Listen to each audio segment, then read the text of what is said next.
Hi, I'm Wyatt Ferguson.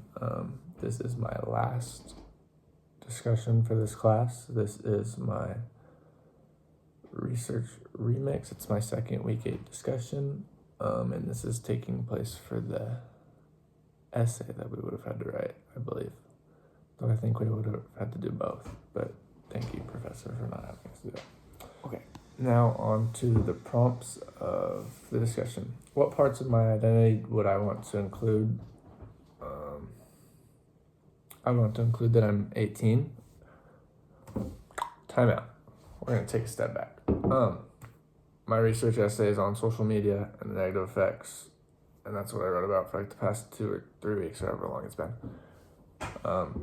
So back in this, I would want to include that I'm 18 and that I'm active on social media, so some of my opinions are backed by personal experience. My new target audience is parents of young adults ranging from like 10 to 17, because once you're 18, you can't really control it. But I want to target the parents because children can't do it on their own, and especially if they're really young, they won't be able to recognize what's true and what's not, as well as some people older, and even then you still get confused. So I'd want to target parents so they understand the potential dangers of social media. What genre or platform would I plan to use? Honestly, I don't think the essay would be bad, but I think an article would work better. If I wrote an article and I just had like the bigger points being like bullet points with a link or like a drop, there's some articles where it's like a drop down and goes into depth more. I think that could be a good thing because it would just be real clear and easy for some people who can't necessarily navigate technology the best. What information do I need to prioritize differently for this situation?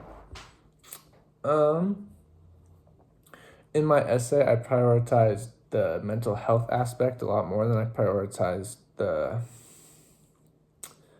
social identities, like being changed and formed by social media. I think if I flipped that and had the mental health still be in there, but the social identity be a bigger part, I think that would maybe express better to the parents the dangers of it. Because if you're a parent, you don't necessarily want your kid to be getting opinions from these random people that they've never met. It's like if that, like a random guy just walks up and is like, oh, this is right, and like your kid might just take that to heart because they're a kid and they don't know right from wrong as well. And I think if you push that onto them more so than the mental health, though the mental health still needs to be addressed, it would maybe make them be like, oh, we really need to watch what we're going at. How can I still make my thesis clear but in a less formal way? If I were writing it in an article, I thought it would be smart to just make it like the title. Like if I said the title of the article is like social media is negative on teens' mental health and identity formation, then they're going to click on it and then I can get my intro. And then the thesis is just right there, clear as day. You know what I'm arguing and you know what you're getting yourself into when you go into it. Main strategies I would use in this situation. I think I would first want to go back through my essay and pick out the big points that I felt were the biggest points, and like all my details, I'd want to pick those out, put them on a different document, and on the different document, I'd want to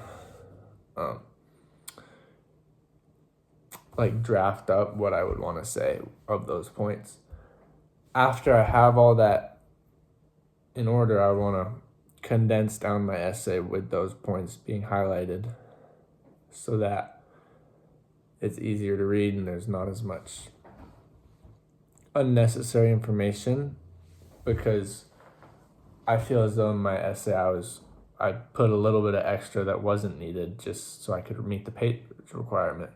But when I was just writing an article, I would get the big things that the parents need to know, and I would go into depth as much as I felt necessary for those.